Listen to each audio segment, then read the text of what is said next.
우리 속담에 구슬이 서말이라도 꿰어야 보배라는 말이 있습니다. 한번 읽어볼까요? 구슬이 서말이라도 꿰어야 보배. 뭐가 중요하다는 말입니까? 뭐가 중요해요? 꿰어야 보배, 꿰어야. 꿰인다라는 말이 중요하잖아요. 꿰어야 보배예요. 구슬이 서말이라도 꿰어야 보배입니다. 꿰어야. 꿰는 일이 중요하죠. 꿰는 일이. 아무리 구슬이 서말 있다고 할지라도 그것을 꿰지 못하면 보배가 되지 못합니다. 우리가 지금까지 믿음의 공식, 즉 믿음은 하나님 플러스 생성이라는 믿음의 공식에 대해서 우리가 말씀을 전해왔습니다. 이 말씀을 제가 할 수 있는 한 정말 다양한 방식으로 이 말씀을 제가 전해와 설명했어요. 그것은 우리가 이 말씀을, 이 믿음의 공식을 우리가 잘 이해하고 깨닫고 우리가 잘 받아들이게 하기 위해서 그렇습니다. 그러나 이제 뭐가 중요합니까? 구슬이 서말이라도 이게 뭐가 중요해요? 꿰는 게 중요해요. 꿰는 게. 내가 아무리 영적인 진리를 내가 많이 알고 있다고 할지라도 아는 것으로 끝나지 않습니다. 이제 뭐가 중요해요? 꿰는 게 중요해요. 꿰는 게. 따라해 봅시다. 꿰는 게 중요하다. 이 말을 우리의 자신들에게 이해시키면은 이제는 이 진리의 말씀은 우리의 삶에 꿰매는 일이 중요하다라는 거예요. 우리의 삶에 적용시키는 일이 중요하다는 겁니다. 진리의 말씀을 아무리 내가 많이 알고 있다고 할지라도 그것을 내 삶에 적용시키지 못하면 내 삶의 보배로 나타날 수가 없는 거예요. 왜 많은 그리스도인들이 진리를 듣고 알고 있음에도 불구하고 고난과 어려움과 역경을 그대로 당할 때가 많아요? 진리의 말씀을 알고 있어요. 알고 있음에도 불구하고 왜 많은 성도들이 고난과 고통을 그대로 오는 그대로 받고 당하고 있을 때가 많을까요? 진리를 알지만은 그것을 내 삶에 적용시키지 못하기 때문에 그래요. 진리의 말씀은 아는 것뿐만이 아니라 내 삶에 적용시키는 문제가 이제 더더욱 중요하죠. 적용시키는 문제가 더더욱 중요해요. 구슬 서말을 꿰는 일이 저절로 되는 게 아니죠. 저절로 되는 게 아닙니다. 구슬 서말을 꿰려고 하면 구멍을 뚫어야 되고 그 가늘게 뚫은 구멍으로 금실을 꿰야 되고 그런 수고와 노력을 통해서 팔목걸이가 되든지 목걸이가 되든지 그렇게 보배가 되지 않겠어요? 진리의 말씀은 알고 있는 것으로 끝이 아닙니다. 그것을 우리의 삶에 적용을 시켜야 돼요. 그 적용시키는 일은 저절로 되는 게 아닙니다. 따라해 봅시다. 저절로 되지 않는다. 저절로 되는 게 아니에요. 진리의 말씀을 우리의 삶에 적용시키는 데는 수고와 노력이 필요합니다. 왜 많은 성도들이 진리의 말씀을 알고 있음에도 불구하고 자기에게 다가오는 어려움과 고난과 고통을 그대로 당하고 있느냐? 적용을 못 시켜서 그래요. 적용은 저절로 되는 게 아닙니다. 수고와 노력이 따르는 거예요. 제가 인천에서 교역자 생활을 하고 있는 동안에 세 가정을 그런 가정을 봤어요. 집이 목사님 우리 집 주인집이 경매에 넘어가게 되었습니다. 저 전세금 하나도 못 받게 되었습니다. 큰일 났습니다. 그것 때문에 제가 이제 교구 신방을 갔어요. 신방을 가가지고 위로해주고 격려해주고 우리 생각에는 아무리 봐도 앞뒤 사방 다 막혀도 하나님께 기도하면 피할 길이 있으니까 일단 걱정하지 마시고 새벽에 나오셔서 하나님께 전심으로 이 문제를 놓고 하나님께 아뢰고 기도하십시오. 그러면 우리가 알지 못하는 피할 길을 하나님께서 열어주십니다. 그래서 우리가 가정마다 신방해가지고 그런 문제로 고민하고 염려하고 있으면 위로해주고 말씀으로 힘주고 방법을 가르쳐줘요. 이렇게 하십시오. 그러면 저는 그래요. 야, 이렇게 얘기하면은 그 다음날 새벽에 와서 기도하겠거니라고 이제 뒤에서 가만히 봅니다. 그 성도가 왔는가 안 왔는가. 보면 안 와 있어요. 기도 안 하더라고. 그 세 가정 중에 한 가정은 안수 집사님이셨는데 그분은 열심히 기도하더니 그 집을 빚내가지고 그 주인집을 자기가 낙찰을 받아가지고 자기가 그 집을 사버린 거예요. 그래서 그 문제를 해결하고 그분은 지금 장로님이시고, 나머지 두 분 성도는 한 분은 교회를 떠나버렸고 전세금 하나도 못 건지고 떠나버렸고, 또 다른 한 분도 전세금 하나도 못 건졌는데 교회는 나오는데 그냥 교회 나오는 거야. 그냥 교회. 그러니까 그냥 교회를 나와도 자기에게 당하는 고난과 고통을 듬뿍 뒤집어서 그냥 교회 다니는 거예요. 그러니까 하나님을 믿어도 하나님을 믿는 유익이 하나도 없어요. 고난과 고통을 그대로 뒤집어 쓰고 다니는 거예요. 그래서 많은 사람들이 그래요. 아이고, 교회 다녀도 소용없네, 믿어도 소용없네, 그런 말을 합니다. 그러나 그렇지 않죠. 왜 그래요? 하나님의 진리의 말씀을 내 삶에 적용시키는 데는 수고와 노력이 필요합니다. 수고와 노력이 없이 저절로 보배가 되는 건 아니에요. 보배되는 거 아니기 때문에 구슬이 서말이라도 꿰어야 보배다라고 했을 때, 우리가 진리의 말씀을 아무리 서말이나 가지고 있다고 할지라도 이것을 내 삶에 적용시키는 노력과 수고가 없이는 절대로 보배가 되지 않습니다. 부르짖고 기도하지 않으면 하나님 앞에 얻을 것이 없어요. 우리는 믿음에 대해서 히브리서 11장 1절 말씀을 우리가 계속 읽어왔습니다. 우리 다시 한번 읽어봅시다. 믿음은, 시작. 믿음은 바라는 것들의 실상이요 보이지 않는 것들의 증거니. 그래서 우리는 이 말씀을 통해서 믿음의 공식을 만들었어요. 믿음은 하나님 플러스 생성입니다. 하나님은 우리가 바라는 것을 다 이루어주시는 분이에요. 그러면 우리는 이 믿음의 공식을 가지고 최소한 이 믿음의 공식을 우리의 삶 전반에 걸쳐 적용해야 되겠지만은 최소한 4가지 방향에 적용시켜야 된다라는 관점에 대해서 제가 오늘 4가지 관점, 특히 오늘은 2가지만 말씀드리려고 합니다. 이 믿음의 공식을 최소한 우리의 삶의 4가지 방면에 적용시켜야 되는데, 첫 번째는 우리의 삶의 필요에 적용시켜야 돼요. 우리의 삶의 필요에 적용시켜야 되고, 두 번째는 우리 인생의 비전에 적용시켜야 돼요. 인생의 비전에 적용시켜야 되고, 세 번째는 예수를 닮는 속사람에 적용시켜야 돼요. 네 번째는 지상대명령을 이루는 전도에 적용시켜야 됩니다. 최소한 4가지 방면은 반드시 우리가 적용시키며 살아가야 돼요. 여러분, 이 4가지 방면에 우리의 삶에, 각자의 삶에 잘 적용하셔서 보배와 같은 열매를 거둘 수 있기를 주의 이름으로 축원합니다. 첫 번째는 삶의 필요에 대해서 이 믿음의 공식을 적용하는 문제를 살펴보려고 합니다. 만약 어떤 신을 믿으라고 해서, 한번 이 부분을 같이 읽어볼까요? 한번 읽어봐요. 시작.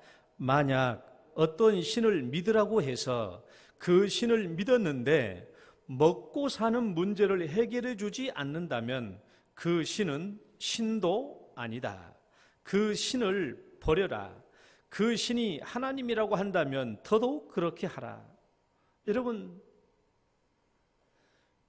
누군가가 어떤 신을 믿으라고 해서 그 신을 믿었는데 그 신이 먹고 사는 인생의 기본적인 문제마저 해결해 주지 않는다면 그 신은 신이 아니라는 거예요. 만약에 어떤 사람이 우리 하나님을 믿으라고 해서 하나님을 믿었는데 그 하나님이 먹고 사는 문제를 해결해 주지 않는다면 그 하나님은 참신이라고 말할 수가 없죠. 참신이라고 한다면 자기를 믿고 따르는 자에게 먹고 마시는 문제, 인생의 가장 기본적인 문제를 해결해 주는 것은 가장 당연한 일이고 기본적인 일입니다. 먹고 사는 문제를 해결해 주지 않는다면 그게 무슨 신이라고 말할 수 있겠어요? 그렇다면 우리 하나님은 어떻습니까? 자기를 따르는 모든 신자에게 먹을 것과 마실 것과 입을 것과 삶에 필요한 일체를 다 공급해 주시고 있습니까? 우리 하나님은 어때요? 우리 하나님은 우리의 삶에 필요한 일체를 공급해 주십니까? 일체를 공급해 주셨고 지금도 일체를 공급해 주시고 앞으로도 일체를 공급해 주시는 줄 믿으시기 바랍니다. 우리의 삶에 지금까지 공급해 오셨고 지금도 공급하고 계시고 앞으로도 공급해 주십니다. 왜 그렇습니까? 우리 하나님은 전능하신 하나님이기 때문에 그래요. 우주 만물을 창조하시고 참신이 참신 참 하나님 유일신입니다. 이 세상에 오직 한 분이신 그 하나님이시기 때문에 하나님은 자기를 믿고 따르는 백성들에게 먹고 마시고 입고 또 필요한 모든 일체 모든 것을 공급해 주십니다. 예를 들어볼까요? 여러분, 하나님께서 이스라엘 백성들을 적과 꿀이 흐르는 가나안 땅으로 인도하기까지 40년 동안 광야 생활에서 어떻게 인도해 주셨어요? 여러분, 광야에 풀이 있습니까? 광야에 물이 있습니까? 사막에 물이 있습니까? 농사를 지을 수 있습니까? 저는 그렇더라고요. 우리 농부들이 막 마늘 농사 망했다고 다 갈아 엎어버린 걸 보면 저는 너무 마음이 아파요. 여러분도 그렇죠? 양파 농사 다 졌는데 이제 망하게 됐다고 다 갈아 엎으면 너무너무 마음이 안타까워요. 요즘에 강원도는 보니까 감자 10kg짜리를 5,000원이라도 이렇게 팔잖아요.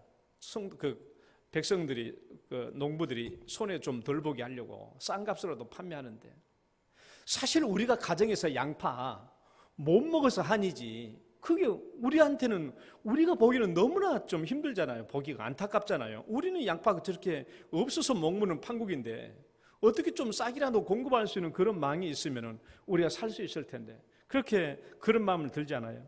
이스라엘 백성들 광야에서 어떻습니까? 양파를 지을 수 있어요?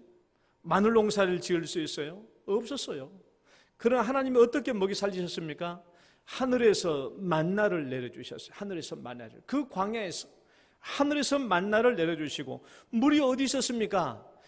추루, 절벽이죠. 절벽이요. 추루란 말은 절벽이에요. 절벽. 이 절벽에서 폭포수 같은 물이 쏟아져 나왔습니다. 200만 명의 사람들이 먹고 마시고 가축들이 먹고 마셨어요. 그 쫄쫄 흐르는 시냇물이 아니에요. 강 같은 물이 흘러 넘치는 겁니다. 하나님께서는 반드시 자기를 따르는 모든 백성들을 먹여주시고 입혀주고 삶에 필요한 모든 것을 공급해 주십니다. 마태복음 6장 25절부터 32절 말씀을 제가 선별적으로 뽑아왔습니다. 한번 읽어봅시다. 자, 첫 번째 단어가 뭐예요? 그러므로요. 그러므로. 따라해봐요. 그러므로. 이건 뒤에 설명하도록 하고 이제 다 같이 읽어봅니다. 시작. 그러므로 내가 너희에게 이르노니 목숨을 위하여 무엇을 먹을까? 무엇을 마실까? 몸을 위하여 무엇을 입을까 염려하지 말라. 목숨이 음식보다 중하지 아니하며 몸이 의복보다 중하지 아니하냐. 공중의 새를 보라. 심지도 않고 거두지도 않고 창고에 모아 들이지도 아니하되 너희 하늘 아버지께서 기르시나니 너희는 이것들보다 귀하지 아니하냐. 오늘 있다가 내일 아궁이에 던져지는 들풀도 하나님이 이렇게 입히시거든 하물며 너희일까 보냐.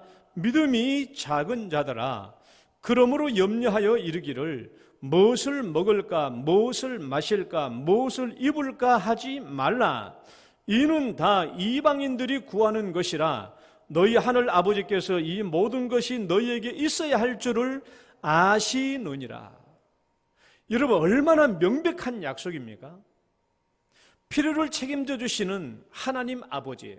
따라봅시다. 필요를 책임져 주시는 하나님 아버지. 우리의 삶에 필요한 것을 채워주시는 하나님 아버지입니다.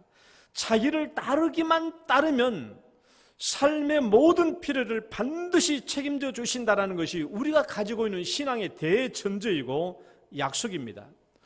우리가 실제로 이런 체험을 얼마나 많이 했습니까? 저는 목사기 때문에 내 얘기를 하지만은 여러분들이 그룹별로 모이면은 여러분들이 할 수 있는 간증이 얼마나 많겠어요.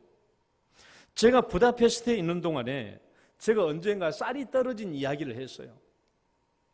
언젠가 이제 밥을 해 먹으려고 마대푸드에서 쌀을 뜨니까 쌀이 조금 남아서 해서 내 생각에 아이고 저 내일 아침에 밥에 먹으면 쌀이 똑 떨어지겠네 하는 생각이 들었어요. 그것을 내가 기도하지는 않았습니다. 쌀을 뜨다 보니까 쌀이 다 떨어지니까 아이고 이거 내일 아침 밥에 먹으면 다 떨어지겠네 라고 생각하고 미처 기도는 못했어요. 근데 여러분 그날 저녁에 어떤 일이 벌어진 줄 아십니까? 그날 저녁에 한 9시나 그 정도 되는데 헝가리에 있는 주한 대사가 우리 집 앞을 지나가다가 쌀 한 포대를 메고 우리 집까지 올라온 거예요. 우리 집까지 올라온 거예요. 그분은 교회 다니는 분이 아닙니다. 그 주한 헝가리 대사는 교회 다니는 사람이 아니에요. 그리고 오른쪽 손이 의수입니다. 의수. 팔이 없어요. 의수예요. 그러니까 여러분 외교관으로서 오른쪽 팔이 의수고 악수를 못하면 왼손으로 하는데 이게 얼마나 외교관의 악재입니까? 이 사람은 자수성가한 사람인데 대단하신 분이에요. 참 교회는 안 나가지만은 옆에서 보면 대단하신 분이거든요. 그분이 오른손도 없어 교회도 안 나와. 그런데 이분이 이쪽 어깨에다가 쌀 한 푸대를 메고 우리 집으로 올라오신 거야. 그래서 뭐라고 하냐 그러면 문 선생님 제가 저쪽 부다페스트 인근의 도시를 지나오다가 마트를 들렀는데 한국 사람들이 먹기 좋은 이 찰진 쌀이 푸대가 많이 있어가지고 2푸대를 사가지고 한 푸대는 자기 먹고 한 푸대는 문 선생님 생각나가지고 사왔다라는 거예요. 그러면서 고속도로 입구에 우리 집을 지나다가 우리 집을 올라온 겁니다. 사가지고 그 어깨에 메고. 저는 이거 평생 못 잊어요. 하나님이 어떻게 내 마대자루에 쌀 떨어진 이거 다 보고 계시는가? 다 보고 계시는. 그때는 내가 몸이 아파서 쌀을 사러 갈 수가 없었어요.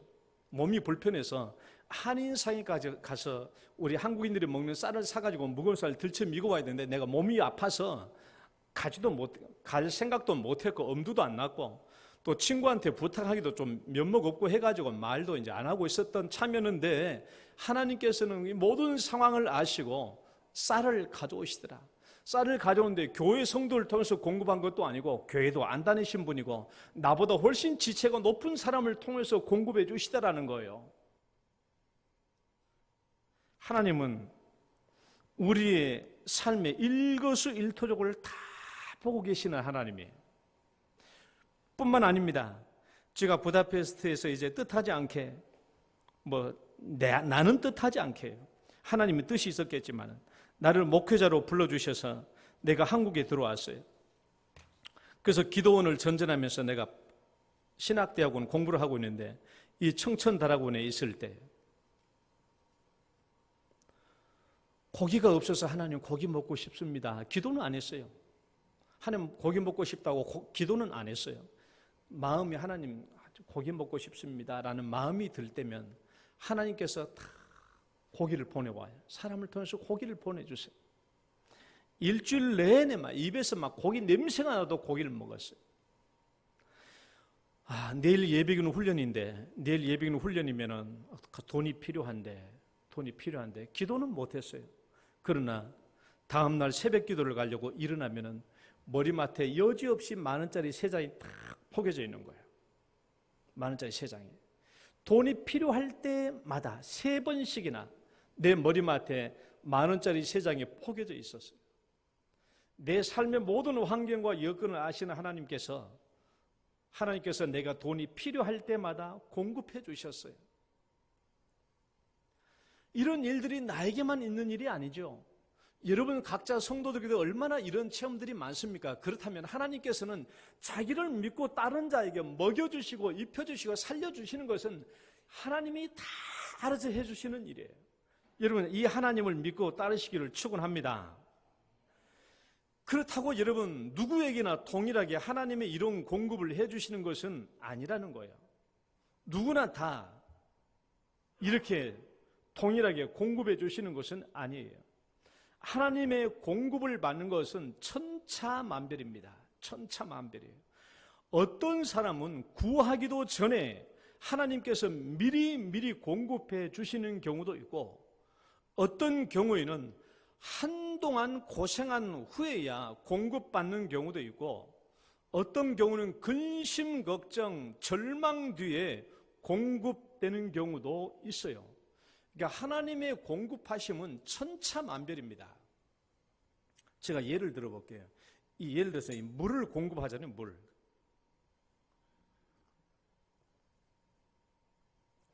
예를 들어서 이 물을 공급한다고 쳐봅시다. 어떤 사람은 하나님께서 이 사람이 물이 떨어지기 전에 물을 미리 공급해 주시기도 해요. 물이 떨어지지 않도록. 어떤 사람은 물이 떨어질락 하면 공급해 주시기도 해요. 어떤 사람은 물이 떨어지고 난 뒤에 1시간 뒤에 공급해 주시는 경우도 있어요. 어떤 사람은 물이 떨어진 지 3시간 뒤에 공급해 주는 경우도 있어요. 어떤 사람은 물이 떨어진 지 한나절, 반나절 지나서 공급해 주신 경우도 있어요. 물이 떨어진 지 1시간, 3시간, 반나절까지는 대충 우리가 참고 인내할 수 있죠. 그런데 어떤 사람은 하루가 다 지나서 물을 공급해 줄 때가 있어요. 얼마나 목마르겠어요.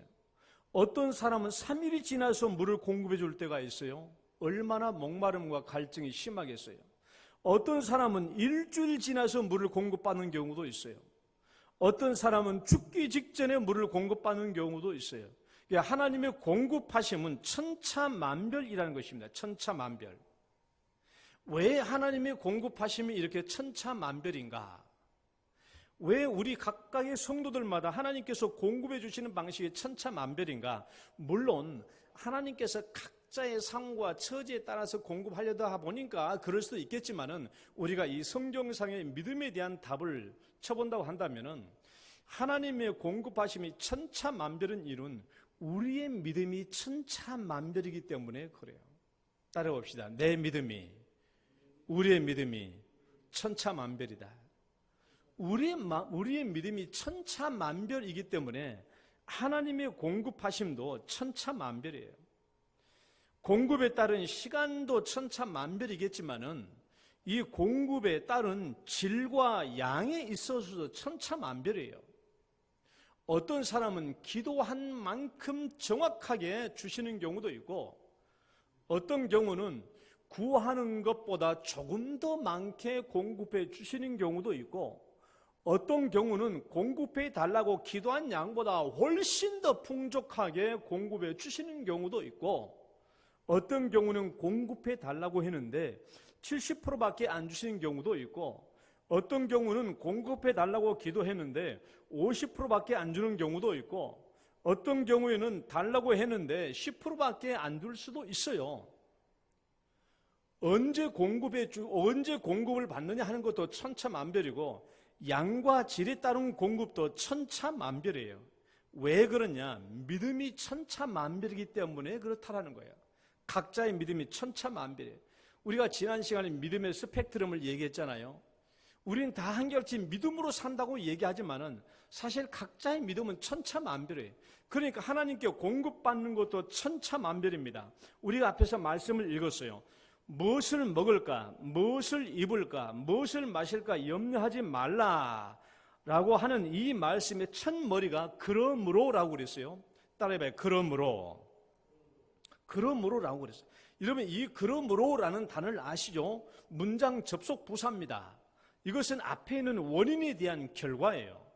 단순한 시작이 아니라 앞에 있는 원인이 제공됨으로 말미암아 이것으로 나타난 결과입니다. 그래서 그러므로라고 한 거예요.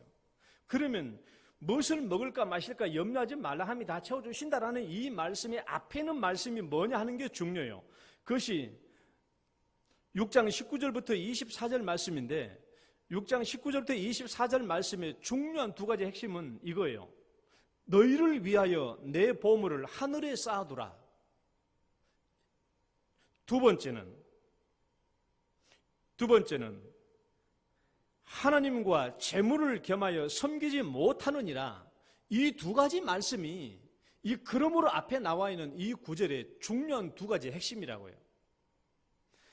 이것에 대한 결론입니다. 그러므로 먹고 마시는 것을 걱정하지 말라는 이 말씀이. 여러분, 이 앞에서 하는 원인에서 말씀하는 이 두 가지가 뭡니까? 무엇을 먹고 마시고 있는 것에 대해서 절대로 걱정할 필요가 없다라는 이 거대한 약속, 그 이전에 주어지는 우리에 대한 믿음, 그 믿음이 어떤 믿음이냐에 따라서 지금 이런 결론이 주어진다라는 거예요. 먹고 마시고 없는 거 걱정하지 말라.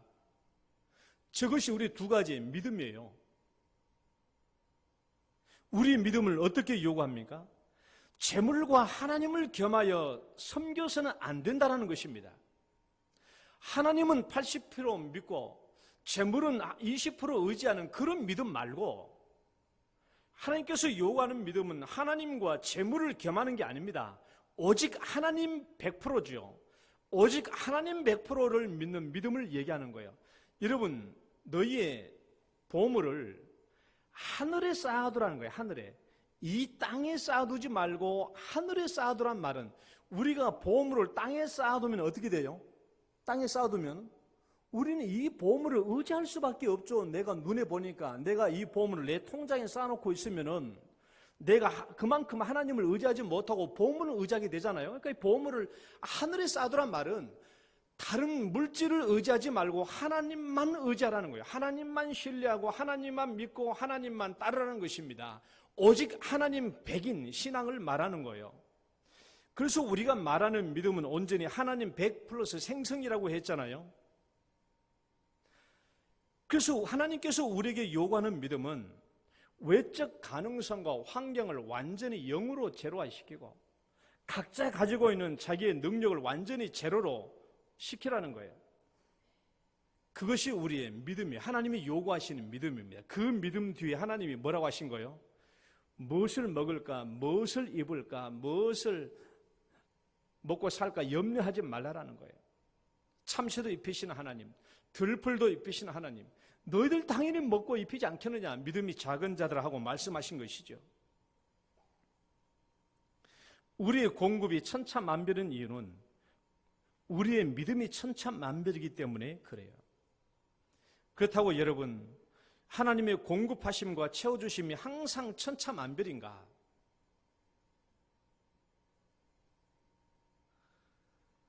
하나님의 공급하심이 항상 천차만별인가? 그렇지 않아요.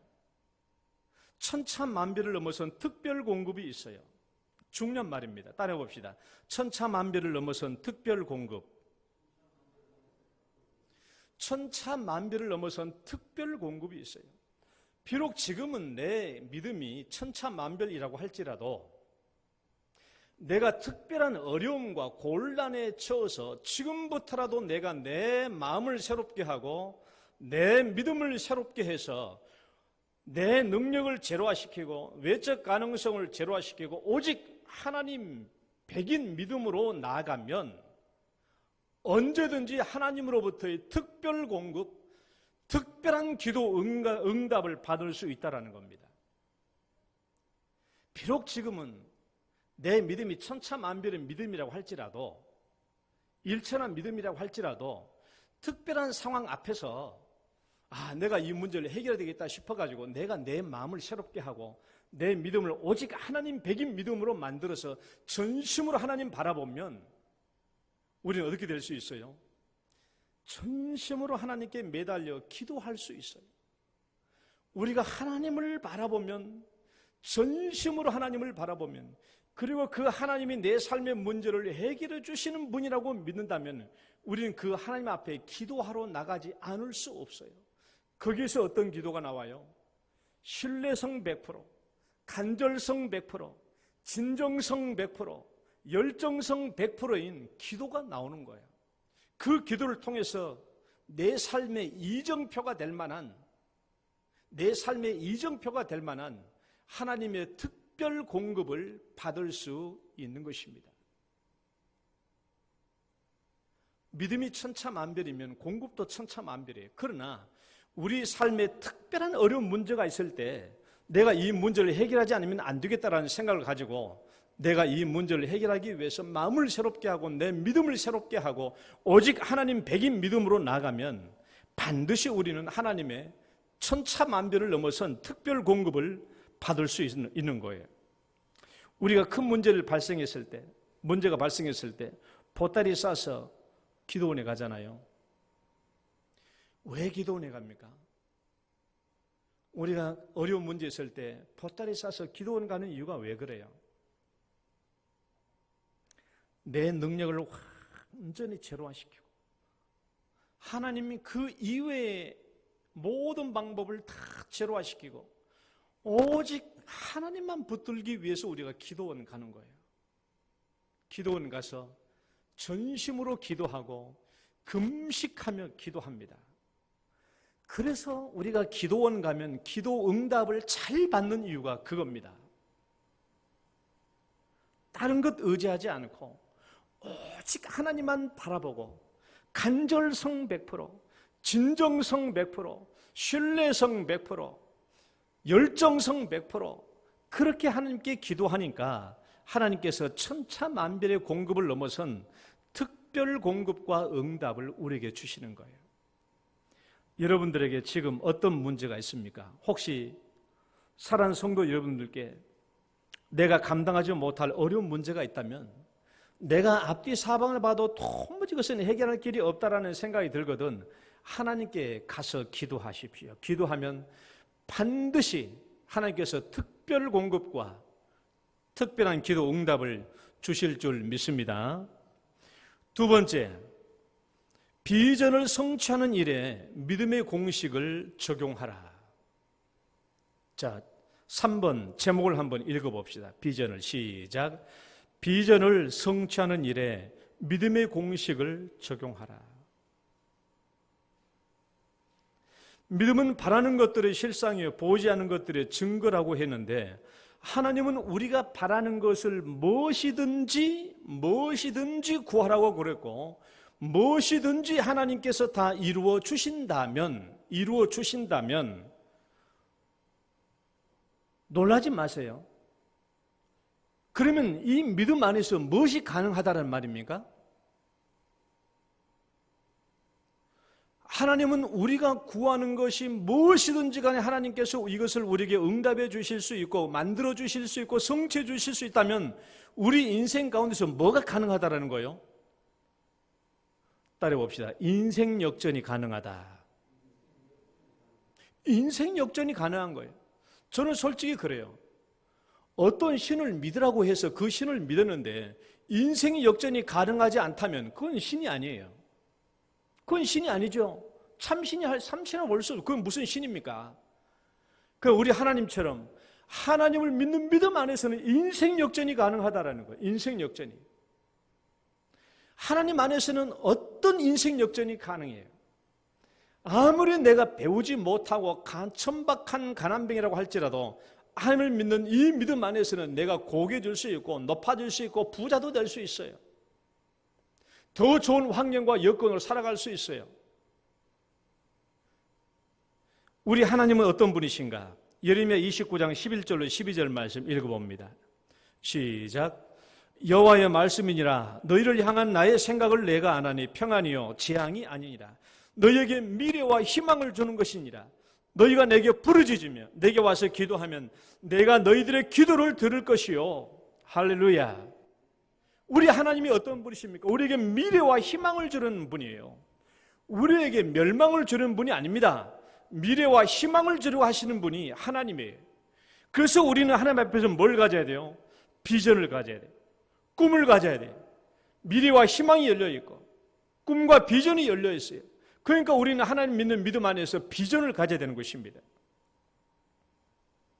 우리 가정에서 가족들과 어린 자녀들과 함께 예배를 드리고 있는 사랑하는 성도 여러분, 옆에는 어린 자녀들 또 우리 자녀들 한번 보세요. 우리 자녀들이 언제 가장 싫어지고 미워지고 보기 싫어지고 또 보기 답답해집니까? 우리 자녀들 한번 보고 생각해 봐요. 우리 자녀들이 언제 가장 보기 싫고 싫어지고 보기 답답해집니까? 또 반대로 언제 우리 자녀들이 가장 보기 좋고 아름답고 사랑스럽습니까? 저는 그렇더라고요. 우리 자식들이 무엇을 해야 할지도 모르고 꿈도 없고 비전도 없이 밥만 먹고 무기력하게 빈둥빈둥하고 있으면 정말 그거 보기 힘들더라고요. 우리 성도님들 자녀들 보고 이렇게 말해주세요. 목사님의 말씀이 바로 내 말이야. 정말 그렇더라고요. 자녀들이 밥 먹고 뭐 꿈이 없고 희망이 없어가지고 무기력하게 있는 것만큼 보는 것이 힘든 게 없어요. 정말 보기 싫어요. 그러나 반대로 머리가 좋은 것도 아니고 공부 잘한 것도 아니지만은 뭔가 해보려고 꿈과 희망을 가지고 발버둥 치면서 열심히 뭘 해보려고 하면은 정말 그것을 보면, 자녀들 보면 정말 기쁘고 희망차고, 부모지만은 굉장히 어깨에 힘이 들어가고 부모로서 기쁘고 즐겁지 않습니까? 자녀들이 공부를 못하고 뭘 못한다고 할지라도 뭔가 돼보려고 발버둥 치고 열심히 해보려고 하면은 그런 모습을 보면은 굉장히 희망차고 기쁘다라는 거예요. 우리 자녀들이 어떤 꿈을 가졌는데 이게 경제적으로 부담이 되면 자녀들이 꿈을 가지는 게 좀 마음에 부담이 되기도 해요. 왜? 돈이 없고 능력이 안 되니까. 그러나 우리 하나님은 어떻습니까? 우리 하나님은 능력이 무한하신 분이에요. 우리 자녀들이 어떤 희망과 꿈과 소망과 비전을 갖는다고 할지라도 하나님은 부담스러워하지 않아요. 왜? 얼마든지 그것을 이루어 주실 수 있기 때문에. 잘 생각해 보세요. 우리 자녀들이 비전 없이 무기력하게 있는 것을 부모들은 우리가 정말 보기 싫어하고 정말 보기 싫어한다면 하나님 역시 우리 자신들이 비전 없이 무기력하게 그냥 하루하루 그저그저 사는 것을 얼마나 답답하게 하시겠느냐라는 거예요. 또 반면에 우리 능력이 일천하고 우리 능력이 비천해도 하나님 앞에서 뭔가 해보려고 열심히 붙잡고 기도하고 나와서 간구하는 그런 모습을 보면 하나님이 얼마나 기뻐하시겠냐고요. 우리는 하나님 안에서 비전을 가져야 됩니다. 큰 꿈을 가져야 돼요. 내 능력을 보고 비전을 가지는 말이 아니에요. 여러분, 내 능력을 보고 비전을 가는 것은 비전이 아니고 그것은 욕심이고 욕망이고요. 하나님을 바라보면 거기서 꿈이 나오고 비전이 생기는 거예요. 왜? 야, 하나님이 이렇게 능력이 크신 분이구나. 아무리 내가 능력이 일처해도 나를 사용해 주실 수 있겠구나. 그렇지 않겠어요? 기도원처럼 겁 많고 그런 사람도 하나님께서 세워주셨는데 나도 세워주실 수 있다는 거예요.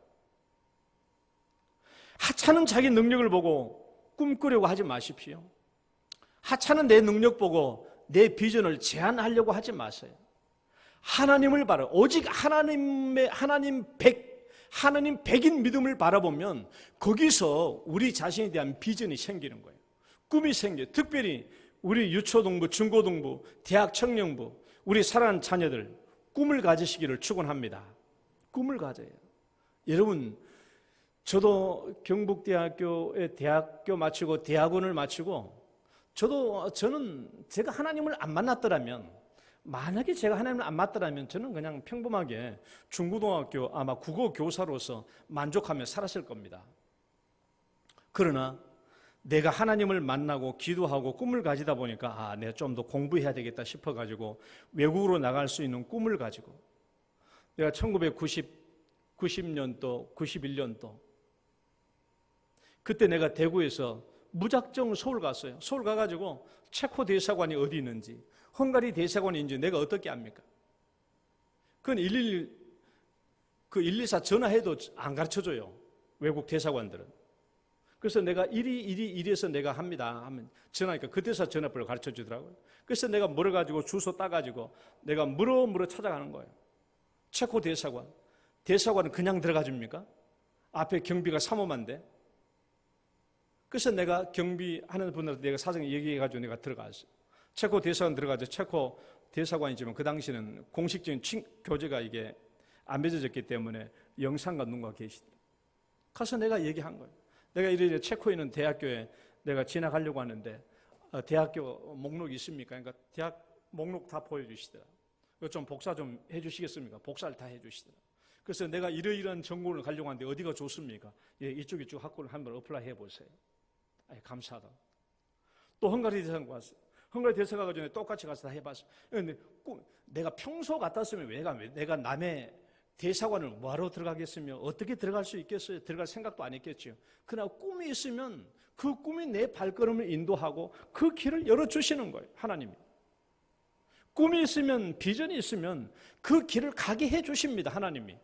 꿈이 없고 비전이 없으면 그냥 이 자리에 머물러 있을 수밖에 없는 거예요.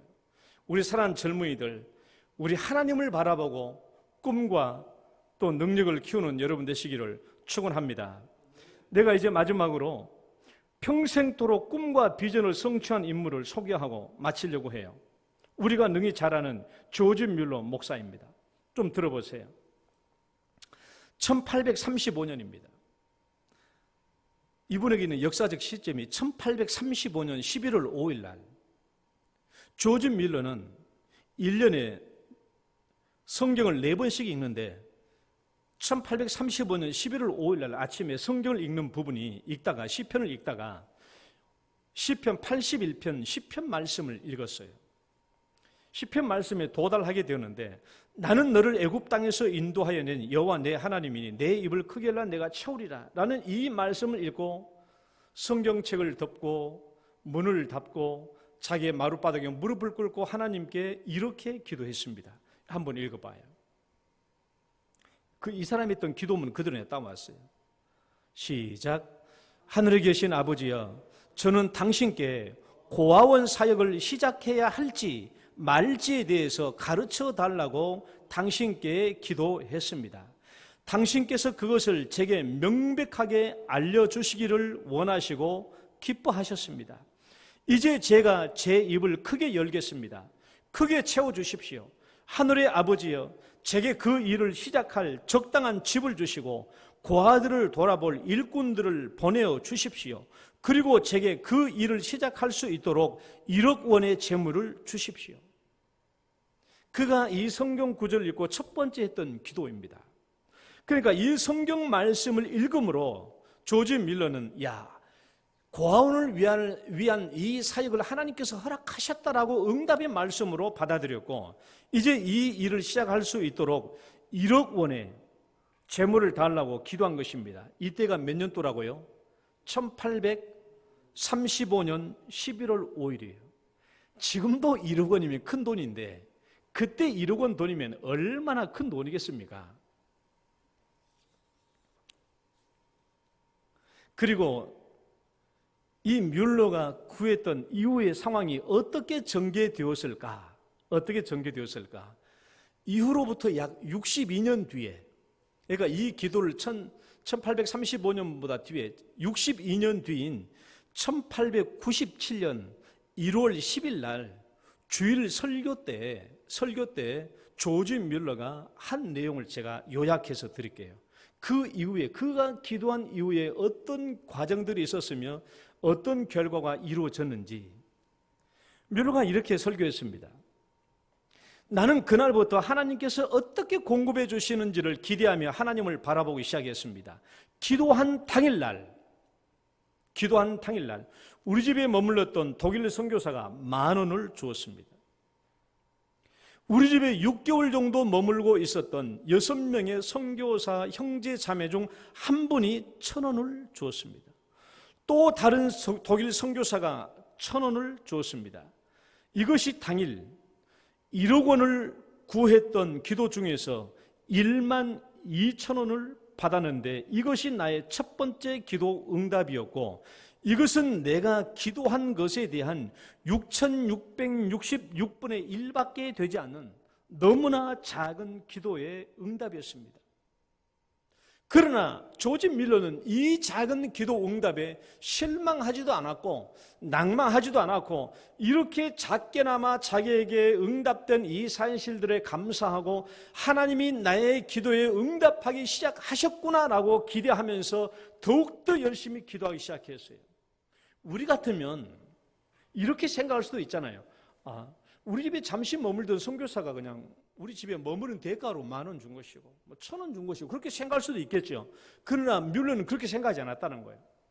자기에게 어떤 방면으로든지 자기에 들어오는 이 수입을 보면서 하나님이 나에게 기도 응답을 시작하셨구나라고 생각하면서 더욱더 하나님을 크게 바라보고 기도하고 꿈꾸게 되었다라는 거예요.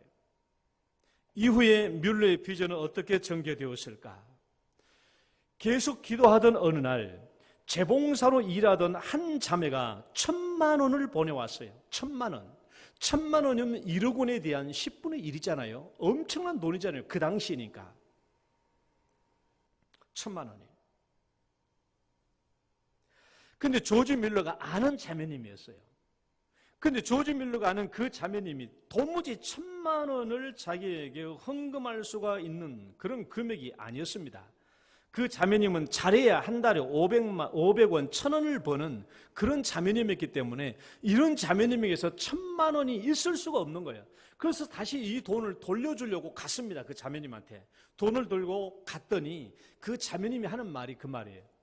그 아버지는 일찍 돌아가셨는데 우리 할아버지가 돌아가셨는데 이 할아버지의 유산으로 나에게 돌아온 돈이 5,000만 원이었습니다. 5,000만 원이었는데 제가 1,000만 원을 어머님께 드렸고 또 우리 돌아가신 아버지가 술주정뱅이였고 빚을 많이 졌는데 내가 그 빚을 갚을 필요가 없지만 우리 아버지가 진 빚을 내가 다 갚았습니다. 1,000만 원 줘서 다 갚았습니다. 제가 3,000만 원이 남았는데 이 1,000만 원을 놓고 내가 뮬러 목사님께 드리려고 간절히 기도하다가 하나님께서 드리기를 기뻐하셔서 내가 이것을 조지 밀러 목사님께 드린 것입니다. 그러니까 이걸 가지고 목사님의 사역을 하십시오라는 거예요. 그래서 조지 밀러가 이 1,000만 원을 가지고 비로소 큰 집을 구원해서 사가지고 고아원을 처음 시작한 거예요. 큰 집을 사가지고 고아원을 개원한 것입니다. 한 달도 안 돼가지고 정원 30명이 찼어요. 정원 30명이 찼어요. 고아들이 계속 밀려옵니다. 그로부터 6개월이 지난 후에 36명의 고아들을 수용할 수 있는 두 번째 고아원을 개원했어요. 두 번째 고아원. 그 고아원도 다 차서 다시 12개월 후에 30명의 아이들을 채울 세 번째 고아원을 또 개원했습니다. 또 그 집도 다 차서 다시 30명의 아이들을 위해 네 번째 고아원을 열었습니다. 이제는 조그만 건물로는 안 될 것 같아가지고 수백 명을 한꺼번에 수용할 수 있는 큰 건물을 지어야겠다고 생각을 한 겁니다. 그래서 엄청난 액수의 돈이 필요했죠. 13주 동안 전심으로 하나님께 기도해서 부지를 얻었습니다. 고아원 부지를 위해 기도하다가 고아원 부지를 얻었고 하나님이 그 땅을 허락해 주셨습니다. 이제 300명의 고아들을 위한 건물을 짓기 시작했습니다. 헌금이 조금씩 들어오니까 그 헌금을 가지고 믿음으로 건축 공사를 시작했어요. 그리고 마침내 300명을 수용할 수 있는 건물을 완공했는데 22억이 들었습니다. 22억이 들었다. 그리고 그 고아원은 다시 금방 다 차게 되었고 오랜 시간 하나님께 기도한 후에 700명의 고아들을 수용할 수 있는 또 다른 큰 건물을 짓게 해달라고 하나님께 기도했습니다.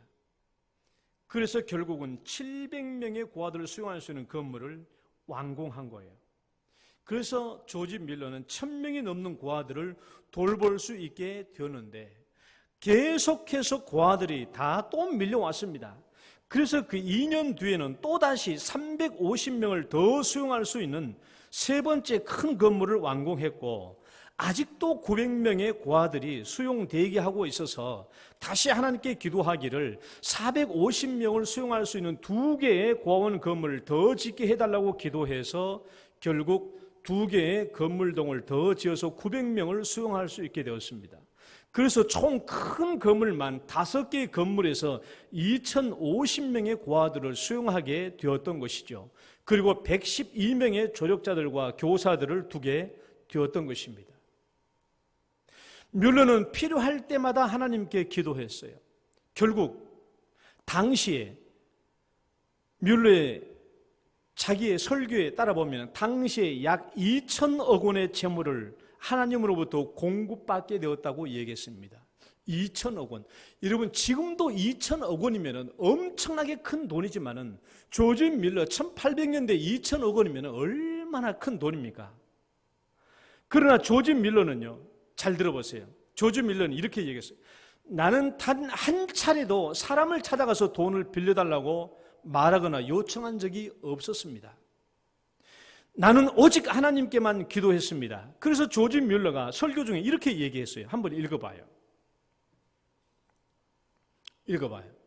시작.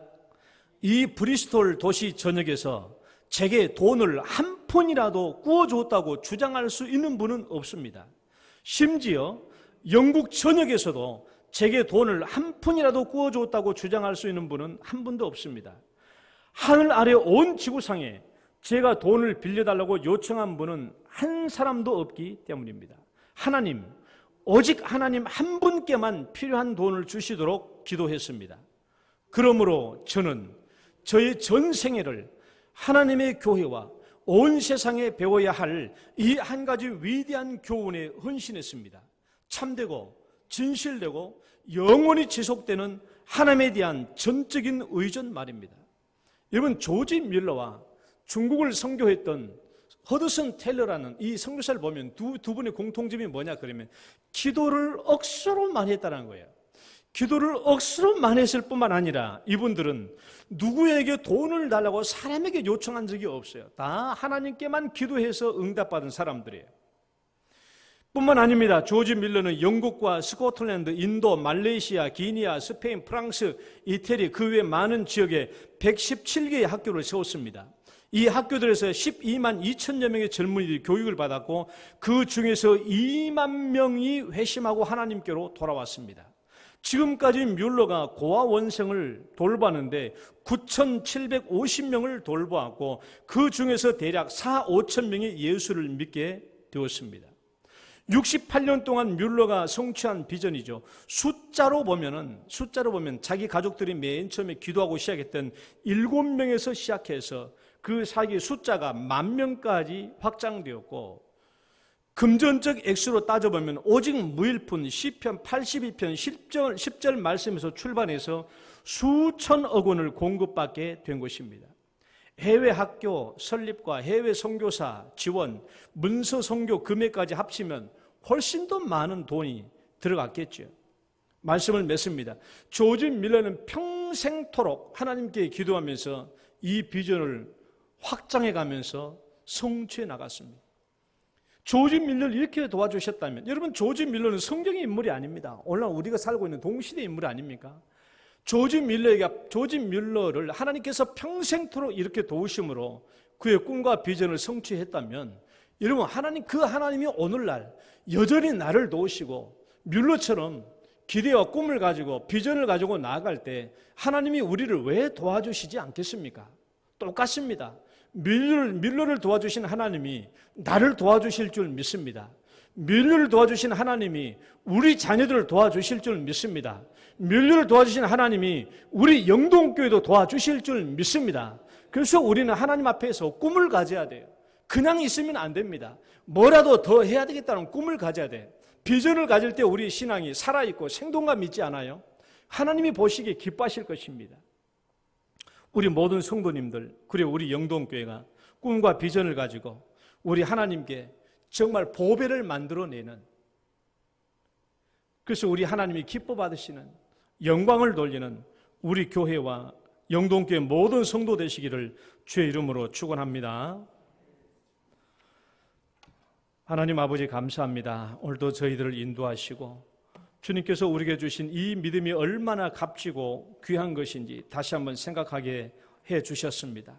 우리의 삶이 간절한 필요한 것이 있을 때 구하게 하시고 우리의 비전을 꿈꾸며 나아가는 저희들의 삶이 되게 하여 주옵소서. 어린 아이에서부터 노년에 이르기까지 우리 인생이 마치기 전에 우리가 꿈과 비전을 가지고 감사와 기쁨으로 하나님께 나아가게 하여 주옵소서. 예수님 이름으로 기도드립니다. 아멘.